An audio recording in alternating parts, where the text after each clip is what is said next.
Welcome to Blessing Today. Blessing ടുഡേയിലേക്ക് സ്വാഗതം. I believe the Lord is going to do something good in your life today. ഇന്ന് കർത്താവ് നിങ്ങളുടെ ജീവിതത്തിൽ എന്തോ പുതിയ കാര്യങ്ങൾ, നല്ല കാര്യങ്ങൾ ചെയ്യാൻ പോകുകയാണ് എന്ന് ഞാൻ വിശ്വസിക്കുന്നു. So open your eyes of expectation and hope. അതുകൊണ്ട് പ്രതീക്ഷയുടെയും പ്രത്യാശയുടെയും കണ്ണുകളെ തുറക്കുക. These days we are talking about the uniqueness of Jesus, especially in his mission and ministry. യേശുവിൻ്റെ നിസ്തുല്യതയെക്കുറിച്ചാണ്, പ്രത്യേകിച്ച് യേശു കർത്താവിൻ്റെ ശുശ്രൂഷയുമായി ബന്ധപ്പെട്ടുള്ള അവൻ്റെ ദൗത്യത്തെക്കുറിച്ചാണ് നമ്മൾ ഈ ദിവസങ്ങളിൽ ചിന്തിച്ചുകൊണ്ട്. We will continue with that today. ഇന്ന് നമ്മളത് തുടരും. But before that we are going to pray for the sponsors. എന്നാൽ അതിനു മുന്നമേ ഇന്നത്തെ സ്പോൺസേഴ്സിന് വേണ്ടി നമുക്ക് പ്രാർത്ഥിക്കാം. ആദ്യത്തെ നമ്മുടെ സ്പോൺസർ കോതമംഗലത്ത് നിന്ന് LC ഉദുപ്പ് ആൻഡ് സിനി ആണ്. Thank you so much. ഇന്ന് LC ഉദുപ്പിൻ്റെ 47ാമത്തെ വിവാഹ വാർഷികവും മകൾ സിനിയുടെ 46ാമത്തെ ജന്മദിനവുമാണ്. Happy birthday and happy anniversary. LCയുടെ ഡയബറ്റീസ്, കൊളസ്ട്രോൾ നോർമലാകുവാനും കൈകാലുകളുടെ മരവിപ്പും വേദനയും സൗഖ്യമാകുവാനും ഞങ്ങളിപ്പോൾ ചേർന്ന് പ്രാർത്ഥിക്കുന്ന കർത്താവേ, മുഴുകുടുംബവും ക്രിസ്തു യേശുവിൽ നിലനിൽക്കുവാനും ആത്മീകമായിട്ട് വളരുവാനും അങ്ങ് കൃപ ചെയ്യണമേ എന്ന് പ്രാർത്ഥിക്കുന്നു. അടുത്ത നമ്മുടെ സ്പോൺസർ വട്ടേക്കുന്നത്ത് നിന്ന് അക്ഷയ് ആൻഡ് രോഹിത് ആണ്. Thank you so much Akshay, Rohit. കർത്താവെ, ഞങ്ങൾ രണ്ടുപേരെയും അനുഗ്രഹിക്കുന്നു. അവർക്ക് ജോലി ലഭിക്കാൻ പ്രാർത്ഥിക്കുന്നു. പിതാവ് രമേശൻ രക്ഷയിലേക്ക് വരുവാൻ വേണ്ടി പ്രാർത്ഥിക്കുന്നു. കുടുംബത്തിന് കോവിഡിൽ നിന്ന് ദൈവിക സംരക്ഷണം ഉണ്ടാകേണ്ടതിന് വേണ്ടി കൂടെ ഞങ്ങൾ പ്രാർത്ഥിക്കുന്നു. അടുത്ത നമ്മുടെ സ്പോൺസർ എറണാകുളത്ത് നിന്ന് ഒരു വെൽവിഷറാണ്. Thank you so much. ഭർത്താവിൻ്റെ മദ്യപാനം മാറുവാനും ഭർത്താവും മക്കളും രക്ഷിക്കപ്പെടുവാനും മൂത്ത മകനും ഭാര്യയ്ക്കും കുഞ്ഞുങ്ങളും ഉണ്ടാകുവാൻ വേണ്ടി കൂടെ ഞങ്ങളിപ്പോൾ ചേർന്ന് അനുഗ്രഹിച്ച് പ്രാർത്ഥിക്കുന്നു. ഇന്നത്തെ എല്ലാ സ്പോൺസേഴ്സിനെയും ഞങ്ങൾ അനുഗ്രഹിക്കുന്നു യേശുവിൻ്റെ നാമത്തിൽ തന്നെ. Amen. Amen. Over to the Blessing Today choir to lead us in worship. Blessing today choir ഇന്ന് നമ്മെ വീണ്ടും ആരാധനയിലേക്ക് നയിക്കാൻ പോവുകയാണ്. നമുക്ക് ഒരുമിച്ച് ചേർന്ന് കരങ്ങളെല്ലാം ചേർത്ത് അടിച്ചുകൊണ്ട് നമുക്ക് ആ ദൈവത്തെ ആരാധിക്കാം. ദൈവവചനം പറയുന്നു, നമ്മുടെ ദൈവത്താൽ സകലതും സാധ്യമത്രേ, അവനാൽ അസാധ്യമായി ഒന്നുമില്ല. നമുക്ക് ചേർന്ന് പാടി ആ കർത്താവിനെ ആരാധിക്കാം.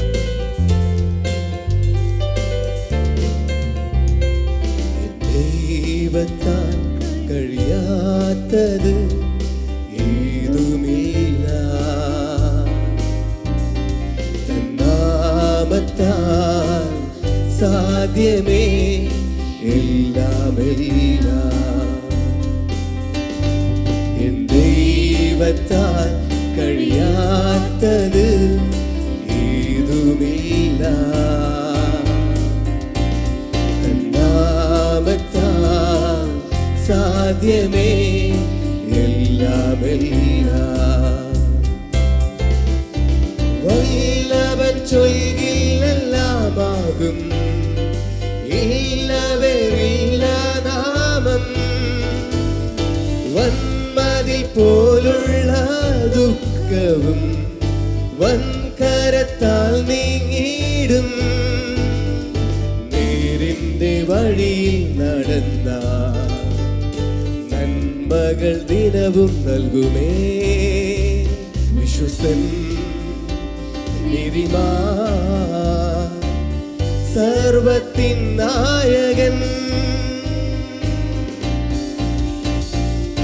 ദൈവത്താൽ കഴിയാത്തത് ഏതുമില്ല, തന്നാമത്താൽ സാധ്യമേ എല്ലാമെല്ലാം. ദൈവത്താൽ കഴിയാത്തത് ഏതുമില്ല, തന്നാമത്താൽ സാധ്യമേ എല്ലാമെല്ലാം. വല്ലവൻ ചൊയ്കില്ലെല്ലാമാകും, ഇല്ലവരില്ല നാമം. വന്മതിൽ പോലുള്ള ദുഃഖവും തൻ കരത്താൽ നീങ്ങിടും. നേരിന്റെ വഴിയിൽ നടന്ന നന്മകൾ ദിനവും നൽകുമേ.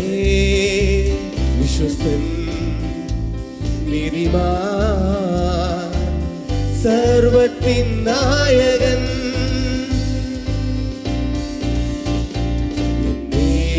യേശുവിൻ നാമത്താൽ മാറാത്തതാ വൻരോഗങ്ങൾ ഏതുണ്ട് ഇല്ല ഇല്ല യേശുവിൻ നാമത്താൽ മാറാത്തതാ വൻരോഗങ്ങൾ ഏതുണ്ട് ഇല്ല ഇല്ല വചനം നൽകിടും വിടുതൽ യാചന കേൾക്കുന്നതാ വിജനമാ മരുഭൂമി യാത്രയിൽ അജയനായി കൂടെ വരും വീഴാതെ താങ്ങി നടത്തും താഴാതെ ഉയർത്തും കരുത്താ വിശ്വസ്തൻ നീതിമാൻ സൈന്യത്തിൻ നായകൻ ദൈവത്താൽ കഴിയാത്തത് ഏതുമില്ല നാമത്താൽ സാധ്യമേ എല്ലാമെല്ലാം ദൈവത്താൽ കഴിയാത്തത് ഏതുമില്ല നാമത്താൽ സാധ്യമേ എല്ലാമെല്ലാം.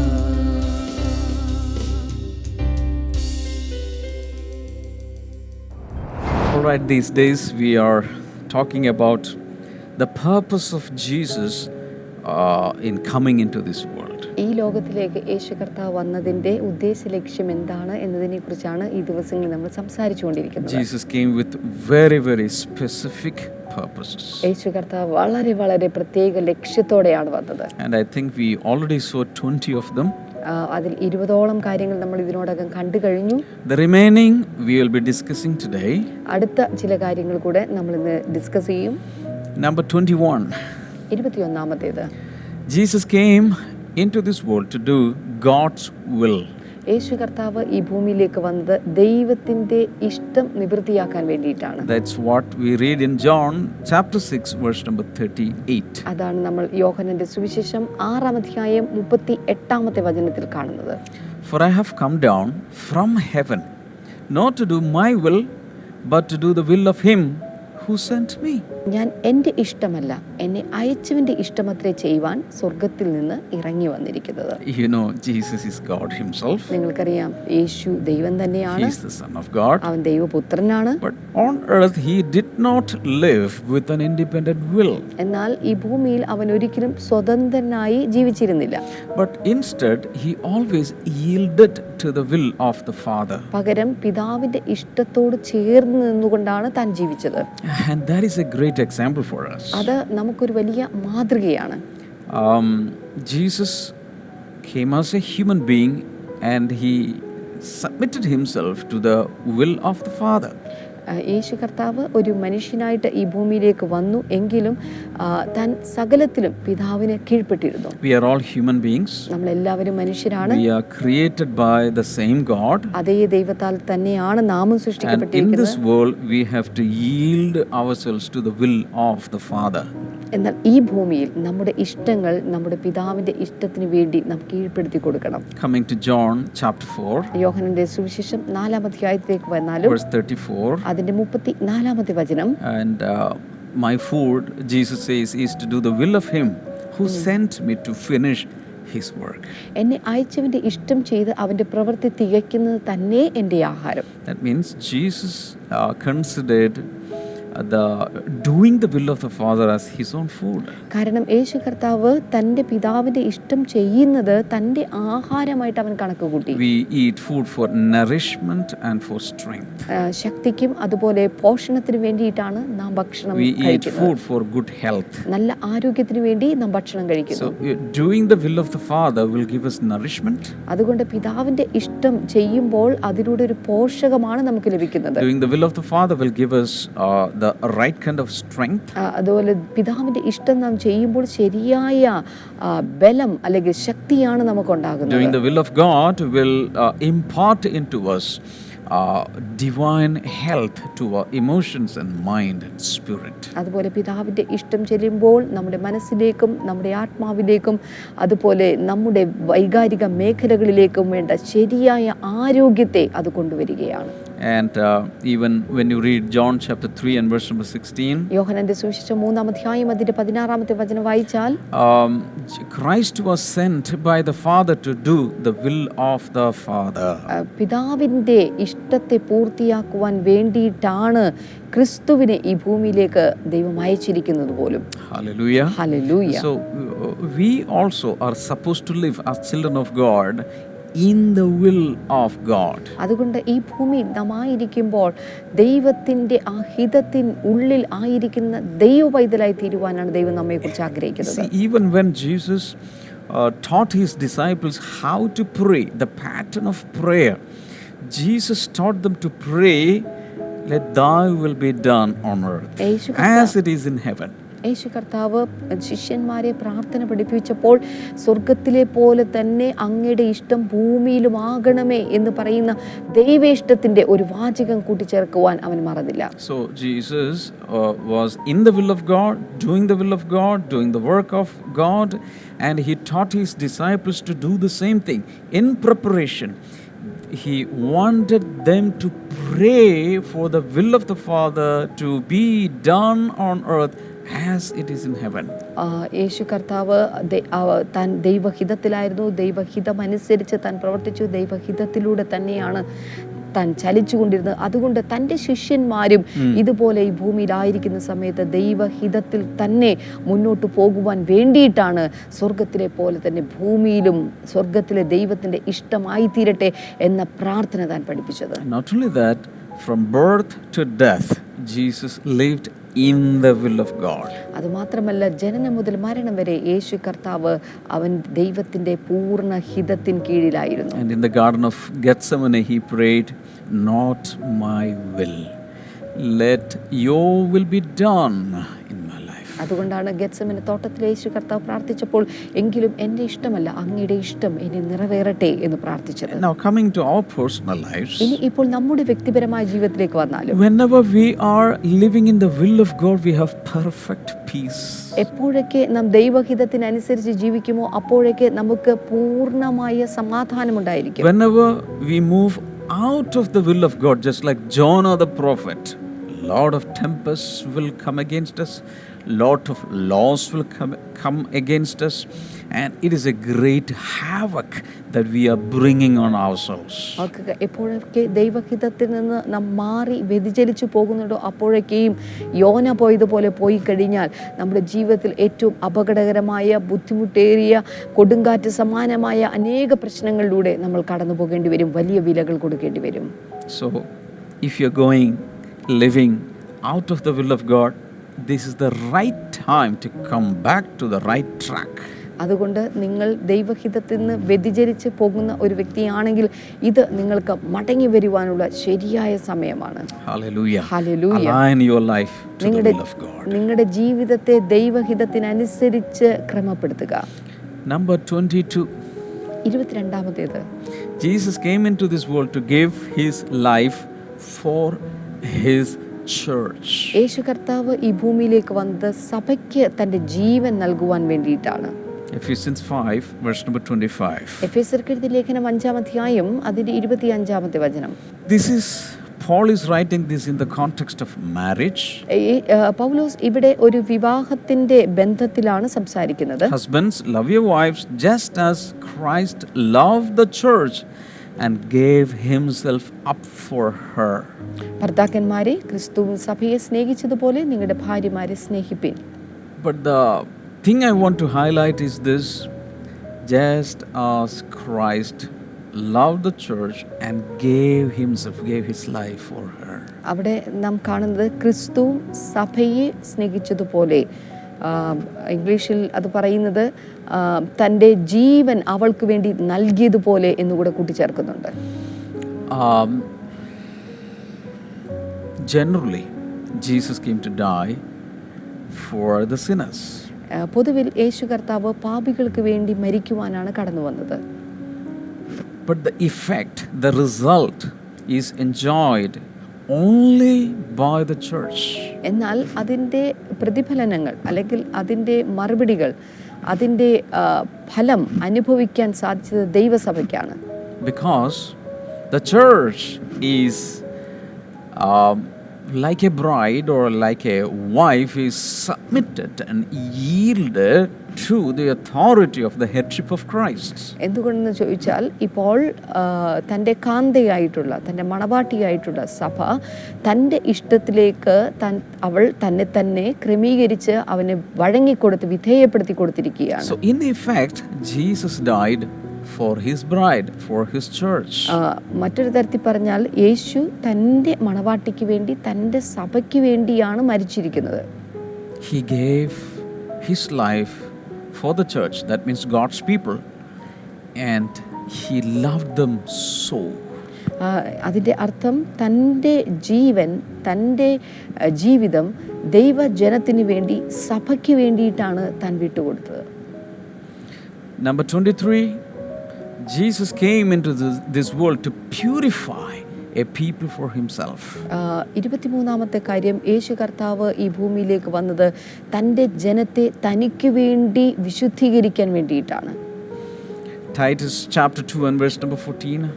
തീത്തോസിന്റെ ലേഖനം 2-ാം അധ്യായം 14-ാമത്തെ വചനം. Who gave himself for us to redeem us from all wickedness and to purify for himself a people that are his very own, eager to do what is good. അവൻ നമ്മെ സകല അധർമ്മത്തിൽ നിന്നും വീണ്ടെടുത്ത് സൽപ്രവൃത്തികളിൽ ശുഷ്കാന്തിയുള്ള ഒരു സ്വന്തം ജനമായി തനിക്ക് ശുദ്ധീകരിക്കേണ്ടതിന് തന്നെത്താൻ നമുക്ക് വേണ്ടി കൊടുത്തു. So one of the purposes of Jesus coming into this world is to purify a people for himself. യേശു കർത്താവ് ഈ ഭൂമിയിലേക്ക് കടന്നു വന്ന ഉദ്ദേശ ലക്ഷ്യങ്ങളിൽ ഒന്ന് എന്ന് പറയുന്നത് തനിക്ക് വേണ്ടി തൻ്റെ ജനത്തെ ശുദ്ധീകരിക്കുവാൻ വേണ്ടിയിട്ടാണ്. See, there is a general call going out everywhere into the world. Come to me, come to me. This is an open invitation for all people all over the world. ലോകം എമ്പാടും ഉള്ള ജനങ്ങളോടുള്ള ഈ ദൈവത്തിൻ്റെ പൊതുവായിട്ടുള്ള ഒരു വിളിയാണ് എൻ്റെ അരികിലേക്ക് വരിക, എൻ്റെ അരികിലേക്ക് വരിക എന്ന് പറയുന്ന പൊതുവായൊരു വിളിയുണ്ട്. And when we respond to the call, the Holy Spirit comes and he starts purifying them, purifying us. എന്നാൽ ഈ വിളിക്കോട് നാം പ്രതികരിക്കുകയാണെങ്കിൽ പരിശുദ്ധാത്മാവ് കടന്നു വന്ന് വിളിക്കനുസൃതമായിട്ട് അവൻ നമ്മെ യേശുവിനായി ശുദ്ധീകരിക്കും. Purification is needed when there is impurities. ഓർക്കുക, ശുദ്ധീകരണം ആവശ്യം ആയിരിക്കുന്നത് അശുദ്ധിയുള്ളിടത്താണ്. This is because when we respond to the call of God, we are all like raw material. ഓർക്കുക, നാം ദൈവത്തിൻ്റെ വിളിക്ക് പ്രതികരിക്കുന്ന ആ സമയത്ത് നാം എല്ലാവരും തന്നെ അസംസ്കൃത വസ്തുക്കളെ പോലെയാണ്. That means a lot of crude things are in us. അതിൻ്റെ അർത്ഥം ധാരാളം മാലിന്യങ്ങൾ നമ്മുടെ അകത്തുണ്ട്. We are like uncivilized, savage sinners, wicked people with all kinds of dirt and filth coming to God. എല്ലാവിധത്തിലുള്ള മാലിന്യങ്ങളാലും ചെളിയാലും നിറഞ്ഞിരിക്കുന്നതും പാപങ്ങളാലും മാലിന്യത്താലും നിറഞ്ഞിരിക്കുന്ന അസംസ്കൃത വസ്തുക്കളെ പോലെയാണ് ആ സമയത്ത് നാം എല്ലാവരും. But God, Jesus puts us into a refinery. എന്നാൽ യേശു കർത്താവ് നമ്മെ ഒരു റിഫൈനറിക്കകത്തേക്ക്, ഒരു തീച്ചൂളയ്ക്കകത്തേക്ക് നമ്മെ ഇട്ടിരിക്കുന്നു.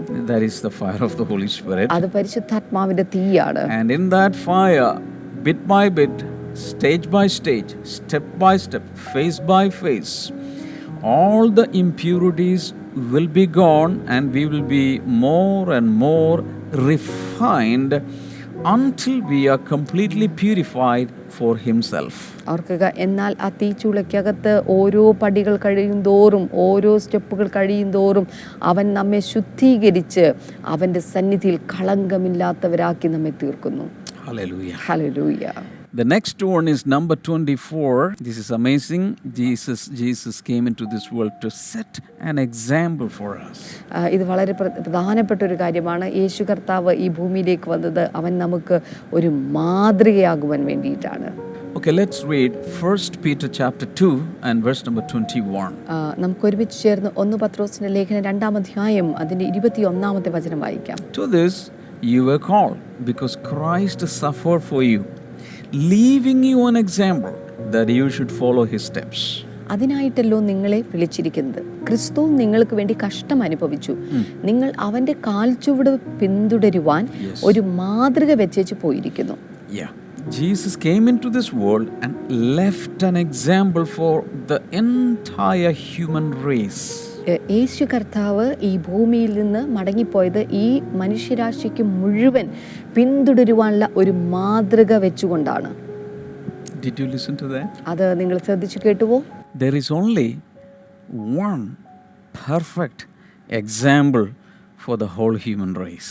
ഈ മനുഷ്യരാശിക്ക് മുഴുവൻ ഉള്ള ഒരേ ഒരു മാതൃക മാത്രമേ ഉള്ളൂ. He is the prototype, he is the perfect example. അവനാണ് ഏറ്റവും ഉദാത്തമായ ഉന്നതമായിട്ടുള്ള മാതൃക എന്നുള്ളത്. And there is no second example. ഒരു രണ്ടാം തരത്തിലുള്ള ഒരു മാതൃകയെ നമുക്കിനി കാണിക്കാനില്ല. Jesus is the first and last example for us. ഓർക്കുക, മാതൃകയുടെ കാര്യത്തിൽ ഏറ്റവും ആദ്യത്തേതും ഏറ്റവും ഒടുവിലത്തേതും അവൻ തന്നെയാണ്. He is the pioneer and he is the captain. ഓർക്കുക, അവനാണ് നായകനും അത് പൂർത്തിയാക്കുന്നവനും. He is the alpha and he is the omega. അവനാണ് ആൽഫയും ഒമേഗയും. He is the beginning and he is the end. അവനാണ് ആരംഭവും അവസാനവും. So he set an example for all of us to follow his steps. അതുകൊണ്ട് അവൻ്റെ കാൽച്ചുവട് പിന്തുടരുവാനുള്ള ഒരു മാതൃക അവൻ നമുക്ക് വെച്ചേച്ചിരിക്കുകയാണ്. Okay, he is an example for any area of life. ജീവിതത്തിന്റെ ഏതു മേഖലയ്ക്കും വേണ്ട മാതൃക അവൻ തന്നെയാണ്. But at the same time, here Peter is specifically saying that Christ suffered for you, leaving you an example. That means this example is in suffering that is coming in this world. എന്നാൽ ഇവിടെ പത്രോസ് പറഞ്ഞിരിക്കുന്നത് ക്രിസ്തു നിങ്ങൾക്ക് വേണ്ടി കഷ്ടം അനുഭവിച്ച് ഒരു മാതൃക വെച്ചിരിക്കുന്നു എന്നുള്ളതാണ്. അതിൻ്റെ അർത്ഥം കഷ്ടതയുടെ കാര്യത്തിൽ, പ്രയാസങ്ങൾ അനുഭവിക്കുന്നതിൻ്റെ കാര്യത്തിൽ ക്രിസ്തു നമുക്കൊരു മാതൃകയായി മാറിയിരിക്കുകയാണ്. I will explain this more in the coming episodes. വരുന്ന എപ്പിസോഡുകളിൽ ഇതിനെക്കുറിച്ച് വിശദമായി ഞാൻ നിങ്ങളെ പഠിപ്പിക്കാം. Because the suffering of Christ is unique. കാരണം ക്രിസ്തുവിന്റെ കഷ്ടത എന്നുള്ളത് അത് നിസ്തുല്യമായിട്ടുള്ളതാണ്. We all suffer, but the suffering of Christ is something unique and matchless. നാം എല്ലാവരും ജീവിതത്തിൽ കഷ്ടതകൾ, പ്രയാസങ്ങൾ അനുഭവിക്കുന്നവരാണ്. എന്നാൽ യേശുവിൻ്റെ കഷ്ടതകളും പ്രയാസങ്ങളും മറ്റാരിൽ നിന്നും വിഭിന്നമാണ്, നിസ്തുല്യമാണ്. ആർക്കും അതുപോലെ തുല്യമായിട്ട് ചെയ്യുവാൻ സാധ്യമല്ല. The question remains, are we following his example? എൻ്റെ ചോദ്യം വീണ്ടും അവശേഷിക്കുകയാണ്, നിങ്ങൾ അവൻ്റെ മാതൃക പിന്തുടരുവാൻ തയ്യാറാണോ? One more question remains, are we setting an example for others? മറ്റൊരു ചോദ്യം കൂടെ അവശേഷിക്കുന്നുണ്ട്, മറ്റുള്ളവർക്ക് പിന്തുടരുവാനുള്ള ഒരു മാതൃക നിങ്ങൾ വെച്ചിട്ടുണ്ടോ? It is a direct question. ഇത് നേരിട്ടുള്ള ഒരു ചോദ്യമാണ്. When you leave this place, when I leave this place, will we be considered as an example for others to follow? നമ്മൾ ഈ ലോകം വിട്ടു പോകുമ്പോൾ, ഞാൻ ഈ ലോകം വിട്ടു പോകുമ്പോൾ നമുക്ക് മറ്റുള്ളവർക്ക് പിന്തുടരുവാനുള്ള ഒരു മാതൃക വെച്ചേച്ചായിരിക്കുമോ നാം ഇവിടെ നിന്ന് കടന്നു പോകുന്നത്? Of course, Jesus is the only one perfect example. അറിയാമല്ലോ, യേശു കർത്താവാണ് ഏറ്റവും ഉദാത്തമായിട്ടുള്ള മാതൃക എന്നുള്ളത്. But he is invisible. എന്നാൽ അവൻ അദൃശ്യനാണ്. People are looking at the followers of Christ. എന്നാൽ ഇന്ന് ജനങ്ങൾ നോക്കിക്കൊണ്ടിരുന്ന ക്രിസ്തുവിനെ പിൻഗമിക്കുന്നവരുടെ ജീവിതത്തിലേക്കാണ്. Are we setting an example? നിങ്ങൾ ഒരു മാതൃക വെച്ചേച്ചിട്ടുണ്ടോ? Number 25. 25-ാമത്തേത്, Jesus came into this world to testify to the truth. യേശു കർത്താവ് ഈ ഭൂമിയിൽ കടന്നു വന്നത് സത്യത്തിന് സാക്ഷ്യം പറയുവാൻ വേണ്ടിയിട്ടാണ്. John 18 and verse number 37. യോഹന്നാന്റെ സുവിശേഷം 18-ാം അധ്യായത്തിലേക്ക് വരിക, അതിന്റെ 37-ാമത്തെ വചനം. You are a king then, said Pilate. Jesus answered, you are right in saying I am a king. In fact, for this reason I was born, and for this I came into this world to testify to the truth. Everyone on the side of truth listens to me. പീലാത്തോസ് അവനോട്, എന്നാൽ നീ രാജാവ് തന്നെയല്ലോ എന്ന് പറഞ്ഞതിന് യേശു, നീ പറഞ്ഞതുപോലെ ഞാൻ രാജാവ് തന്നെ. സത്യത്തിന് സാക്ഷി നിൽക്കേണ്ടതിന് ഞാൻ ജനിച്ചു, അതിനായി ലോകത്തിൽ വന്നുമിരിക്കുന്നു. സത്യ തൽപരനായവനെല്ലാം എൻ്റെ വാക്ക് കേൾക്കുന്നു എന്ന് ഉത്തരം പറഞ്ഞു. So here, one of the missions of Jesus is stated very clearly. ഇവിടെ യേശു കർത്താവിൻ്റെ പ്രധാനപ്പെട്ട ഒരു ദൗത്യത്തെ വളരെ വ്യക്തമാക്കി നിർവചിച്ചിട്ടുണ്ട്. Jesus says, I came into this world to testify to the truth. യേശു ഇവിടെ പറയുകയാണ്, ഞാൻ ഈ ഭൂമിയിലേക്ക് വന്നിരിക്കുന്നത് സത്യത്തിന് സാക്ഷ്യം പറയേണ്ടതിന് And then വേണ്ടിയിട്ടാണ്. he added, everyone on the side of truth listens to me. എന്നിട്ട് ഒരു കാര്യം കൂടി അവിടെ പറയുന്നു, സത്യ തൽപരരായവർ എല്ലാം എൻ്റെ വാക്ക് കേൾക്കുന്നു. If there is anyone who is not listening to Jesus, he is not on the side of truth. അതിൻ്റെ അർത്ഥം ആരെങ്കിലും യേശുവിൻ്റെ വാക്ക് കേൾക്കാതിരിക്കുന്നുണ്ടെങ്കിൽ അവൻ സത്യ തൽപരനല്ല എന്നുള്ളതാണ് അതിൻ്റെ അർത്ഥം. If you are listening to the words of Jesus, that means you are on the side of truth. നിങ്ങൾ ദൈവത്തിൻ്റെ യേശുവിൻ്റെ വചനങ്ങളെ ശ്രദ്ധിക്കുന്ന വ്യക്തിയാണെങ്കിൽ നിങ്ങൾ എല്ലായ്പ്പോഴും തൽപരയായ ഒരു വ്യക്തിയാണ് എന്ന് അനുമാനിക്കാം. Okay, Jesus came into this world to testify to the truth. യേശു കർത്താവ് സത്യത്തിന് സാക്ഷ്യം പറയേണ്ടതിന് വേണ്ടിയിട്ടാണ് ഈ ഭൂമിയിലേക്ക് കടന്നു വന്നത്. Are we testifying to the truth? അങ്ങനെയെങ്കിൽ ഞാൻ ചോദിക്കട്ടെ, നാമും ഇതുപോലെ സത്യത്തിന് സാക്ഷ്യം പറയുന്നുണ്ടോ? That is the question. അതൊരു ചോദ്യമാണ്. Coming to the last one. അവസാനത്തിലേക്ക് നമുക്ക് വരാം. 26. 26. Jesus came into this world to judge the world. യേശു കർത്താവ് ഈ ഭൂമിയിലേക്ക് കടന്നു വന്നത് ഈ ലോകത്തെ ന്യായം വിധിക്കാൻ വേണ്ടിയിട്ടാണ്. Jesus came to this world not to condemn the world, he said, but to judge the world.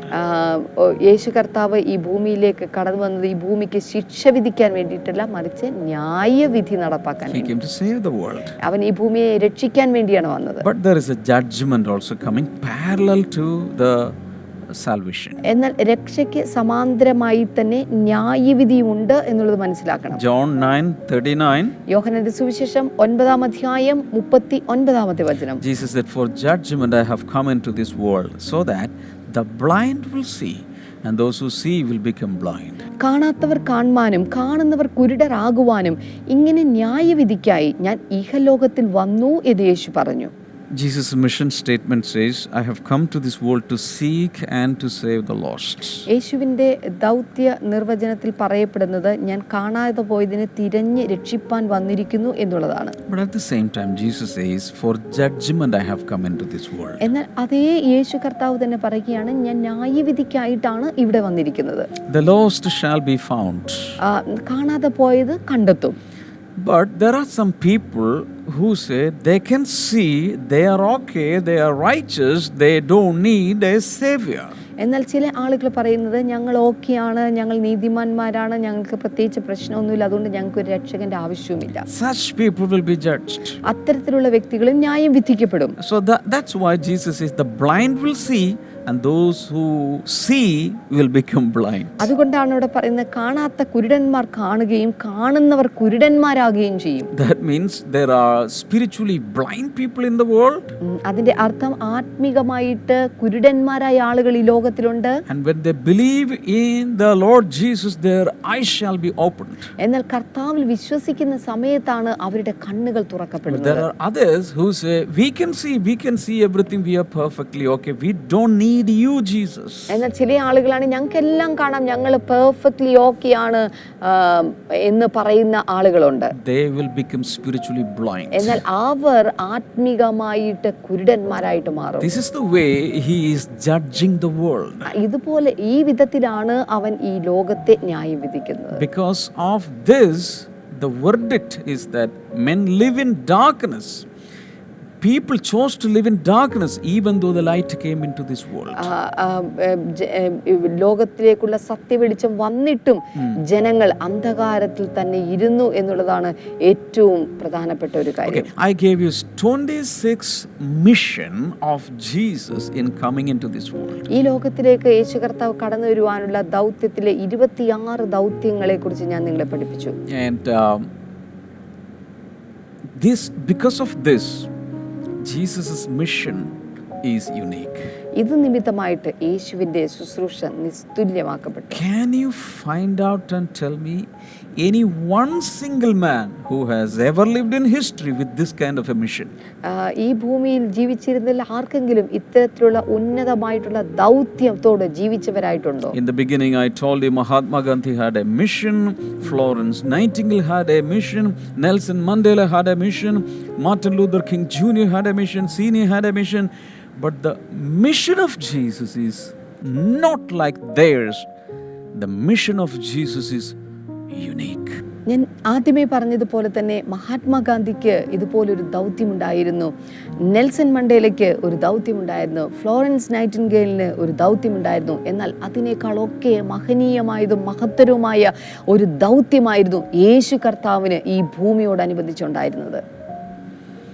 Now I have a question for you. ഇനിയിപ്പോൾ എനിക്കൊരു ചോദ്യം നിങ്ങളോട് ചോദിക്കാനുണ്ട്. Do you have a mission in this world? ഈ ലോകത്തിൽ നിങ്ങൾക്ക് എന്തെങ്കിലും ഒരു ദൗത്യമുണ്ടോ?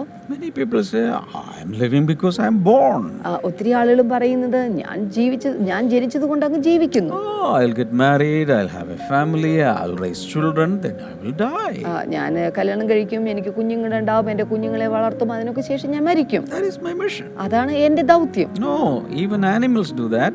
അത് മൃഗങ്ങളും ചെയ്യുന്ന കാര്യമല്ലേ? But as human beings, everyone born into this world is born with a mission. എന്നാൽ ഒരു മനുഷ്യൻ എന്ന നിലയിൽ ഈ ഭൂമിയിൽ ജനിച്ചു വീണിട്ടുള്ള ഓരോ വ്യക്തികൾക്കും അവർക്ക് വ്യക്തിപരമായ ദൗത്യങ്ങളുണ്ട്. How can we find it out? എങ്ങനെയാണ് അതിനെ കണ്ടെത്താൻ We സാധിക്കുന്നത്? should pray and seek the will of God. നാം പ്രാർത്ഥിച്ച് ദൈവത്തിന്റെ ഹിതത്തെ തിരിച്ചറിയണം. When we yield to the will of God, the Holy Spirit will lead us into that mission. ഓർക്കുക, നാം ആ ദൈവഹിതത്തിന് നാം കീഴ്പ്പെടുമ്പോൾ പരിശുദ്ധാത്മാവ് നമ്മെ അതിലേക്ക് കൊണ്ടെത്തിക്കും. Dear brothers and sisters, may God bless you to find your life's mission. നിങ്ങളുടെ ജീവിതത്തിന്റെ ഈ ദൗത്യത്തെ കണ്ടെത്തുവാൻ ദൈവം തമ്പുരാൻ നിങ്ങളെ അനുഗ്രഹിക്കട്ടെ എന്ന് ഞാൻ We are പ്രാർത്ഥിക്കുന്നു. going to pray together right now. നമ്മളിപ്പോൾ ഒരുമിച്ച് ചേർന്ന് പ്രാർത്ഥിക്കാൻ You can പോകുകയാണ്. stretch forth your hands towards the screen, ഈ സ്ക്രീനിലേക്ക് ഇപ്പോൾ നിങ്ങളുടെ കൈകൾ നിങ്ങൾക്ക് നീട്ടുവാൻ because സാധിക്കും. we are going to agree in the presence of God and pray. ഇപ്പോൾ നമ്മൾ ഒരുമിച്ച് ചേർന്ന് ദൈവ സാന്നിധ്യത്തിൽ ഒരുമിച്ച് പ്രാർത്ഥിക്കാൻ പോകുകയാണ്. Father Lord, I pray that you may stretch forth your hands and touch your people. കർത്താവേ, ഇപ്പോൾ ഈ ജനത്തെ അങ്ങ് കൈകൾ നീട്ടി തൊടണമേ എന്ന് പ്രാർത്ഥിക്കുന്നു. And Lord, I pray that you may reveal their mission specifically and individually. കർത്താവേ, ഇപ്പോൾ വ്യക്തിപരമായി തന്നെ ഇവരുടെ ദൗത്യത്തിന് വേണ്ട എന്താണോ അത് അങ്ങ് ഇവരിലേക്ക് പകരണമേ എന്ന് പ്രാർത്ഥിക്കുന്നു. Thank you, Lord. Lord Jesus, I pray for the sick people. കർത്താവേ, ഇപ്പോൾ രോഗികൾക്കായി ഞങ്ങൾ പ്രാർത്ഥിക്കുന്നു. Heal them as you do every day. കർത്താവേ, ഓരോ ദിവസവും അങ്ങ് ചെയ്യുന്നത് പോലെ ഇന്നും അങ്ങ് സൗഖ്യമാക്കണം. Lord, right now stretch forth your hands and heal cancer affected people. കർത്താവേ, ഇപ്പോൾ തന്നെ അങ്ങയുടെ കൈകൾ നീട്ടി ക്യാൻസർ ബാധിതമായിട്ടുള്ള വ്യക്തികളെ അങ്ങ് സുഖപ്പെടുത്തണമേ. Lord, I pray that you may heal those who have piles. കർത്താവേ, ഇപ്പോൾ പൈൽസ് രോഗമുള്ള ചിലവരെ അങ്ങ് സൗഖ്യമാക്കണമേ. And Lord, I pray that you may heal rheumatoid arthritis. അതുപോലെ തന്നെ റുമറ്റോയിഡ് ആർത്രൈറ്റിസിൽ നിന്ന് കർത്താവെ അങ്ങ് അവരെ സൗഖ്യമാക്കണമേ. Lord, I pray for people who are affected by stroke and one side paralyzed. അതുപോലെ തന്നെ കർത്താവെ പക്ഷാഘാതം ഒരു ഭാഗത്ത് കർത്താവെ അതുപോലെ തന്നെ ആഘാതമേൽപ്പിച്ചിട്ടുള്ള സ്ട്രോക്ക് ഏൽപ്പിക്കപ്പെട്ടിട്ടുള്ള ചിലർക്കായി ഞങ്ങളിപ്പോൾ പ്രാർത്ഥിക്കുന്നു. Thank you, Jesus. Let your comforting presence, healing presence go to people and Lord, cover them right now. കർത്താവെ, അങ്ങയുടെ ആശ്വാസത്തിൻ്റെ ആ സാന്നിധ്യം ഇപ്പോൾ നിന്റെ ജനത്തിൻ്റെ അരികിലേക്ക് ചെന്ന് അവരെ ഇപ്പോൾ മൂടേണ്ടതിനായി. There is a dear sister and your name is Sarah, and the Lord is touching and healing you. The presence of God is falling upon you. ഇപ്പോൾ ഒരു സഹോദരി ദൈവത്തിൻ്റെ സാന്നിധ്യം, ദൈവത്തിൻ്റെ കൃപ സാറ എന്ന് പറയുന്ന വ്യക്തിയുടെ മേൽ ഇത് ഇറങ്ങി വരികയാണ്. And another person, your name is Kirti, and the Lord is touching you right now. മറ്റൊരു വ്യക്തിയുടെ പേര് കീർത്തി എന്നാണ് കാണുന്നത്. കർത്താവ് ഇപ്പോൾ ആ വ്യക്തിയെ തൊടുകയാണ്. And there are people with joint pain. The Lord is healing you. അതുപോലെ തന്നെ ജോയിന്റ് പെയിൻ ഉള്ള ചില വ്യക്തികളെ കർത്താവ് ഇപ്പോൾ സൗഖ്യമാക്കുന്നു. And there are some people who are getting like they are falling down, blackout, and the Lord is healing such people. അതുമാത്രമല്ല, ചില വ്യക്തികൾ പെട്ടെന്ന് തല ചുറ്റുന്ന പോലെ, കണ്ണിൽ ഇരുട്ട് കയറുന്നത് പോലെയുള്ള പ്രശ്നം അനുഭവിക്കുന്ന ചില വ്യക്തികൾ ഇപ്പോൾ അവരെ കർത്താവ് സൗഖ്യമാക്കിയാണ്. And there are some others, you have no children, and believe right now a special creative miracle is happening into your body, and the Lord is going to gift you with beautiful children. അതുമാത്രമല്ല, കുഞ്ഞുങ്ങളില്ലാത്ത ചില ദമ്പതികൾ ഇപ്പോൾ കർത്താവ് നിങ്ങളുടെ ശരീരത്തിനകത്തേക്ക് ചില പ്രത്യേകമായ മാറ്റങ്ങൾ കർത്താവ് വരുത്തുകയാണ്. കുഞ്ഞുങ്ങൾ പിറക്കാൻ പോകുകയാണ്. Very clearly I see some people with problems to their liver. The Lord is healing. അതുപോലെ തന്നെ കരൾ സംബന്ധമായി ചില പ്രശ്നങ്ങൾ അനുഭവിക്കുന്ന ഏതെല്ലാമോ വ്യക്തികളുടെ ശരീരത്തിലേക്ക് അസാധാരണമായ ഒരു വിടുതൽ, ഒരു രോഗസൗഖ്യം ഇപ്പോൾ സംഭവിക്കുക. I command all kinds of demonic activities to be stopped in your life. യേശുവിന്റെ നാമത്തിൽ എല്ലാ പൈശാചിക പ്രവർത്തനങ്ങളെയും നിൽക്കുവാനായിട്ട് ഞാൻ കൽപ്പിക്കുന്നു. I even see some alcoholics, drunkards, they are setting free in Jesus name. അതുപോലെ തന്നെ ചില മദ്യപാനികളുടെ ചില പ്രത്യേക പ്രശ്നങ്ങൾ, അത്തരത്തിലുള്ള ചില കാര്യങ്ങൾ കർത്താവ് ഇന്ന് അവരെ സ്വതന്ത്രമാക്കുകയാണ്. Thank you for blessing your people, Lord. കർത്താവേ, അങ്ങയുടെ ജനത്തെ അങ്ങ് വിടുവിച്ചതിനായി In Jesus name. യേശുവിന്റെ നാമത്തിൽ. Right away you can pick up your phones and call in the prayer line. ഇപ്പോൾ തന്നെ നിങ്ങളുടെ ഫോൺ എടുത്ത് നിങ്ങൾക്ക് പ്രെയർ ലൈനിൽ വിളിക്കാൻ സാധിക്കും. If God touched you and if you had a special experience, if you enjoyed the healing of the Lord, you can report, and you can also pray with the prayer ministers. നിങ്ങളെ പരിശുദ്ധാത്മാവ് തൊട്ടിട്ടുണ്ടെങ്കിൽ, പരിശുദ്ധാത്മാവിന്റെ പ്രത്യേക സ്പർശനം നിങ്ങൾക്ക് ലഭിച്ചിട്ടുണ്ടെങ്കിൽ ഇപ്പോൾ തന്നെ നിങ്ങൾ ഈ വിവരങ്ങൾ ഞങ്ങളെ അറിയിക്കുക. You can go to Amazon and get Blessing Today books. ആമസോണിൽ നിന്ന് ബ്ലെസ്സിംഗ് ടുഡേ ബുക്സുകൾ നിങ്ങൾക്ക് ലഭ്യമാണ്. And you can also involve in Leah COVID-19 response activities. അതുപോലെ തന്നെ ലിയ COVID-19 റെസ്പോൺസ് ആക്ടിവിറ്റി എന്ന് പറയുന്ന പ്രോഗ്രാമിൽ നിങ്ങൾക്കും പങ്കാളികളാകാം. And God bless you all. We will continue with the series even tomorrow. Tell others, share this video with others.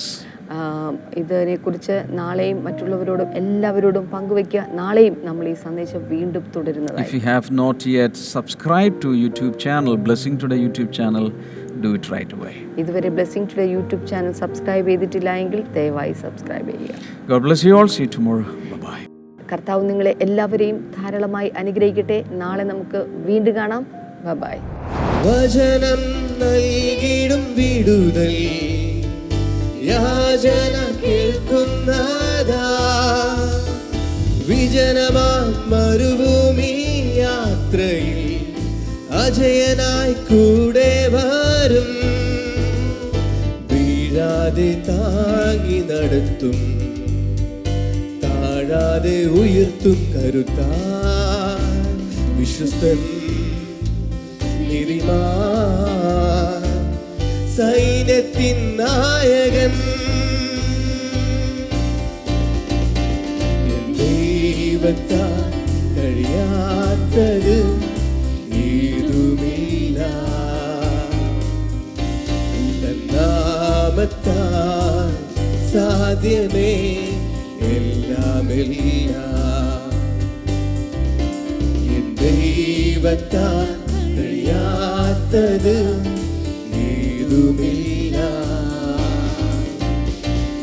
നാമത്താൽ സാധ്യമേ എല്ലാമെല്ലാം.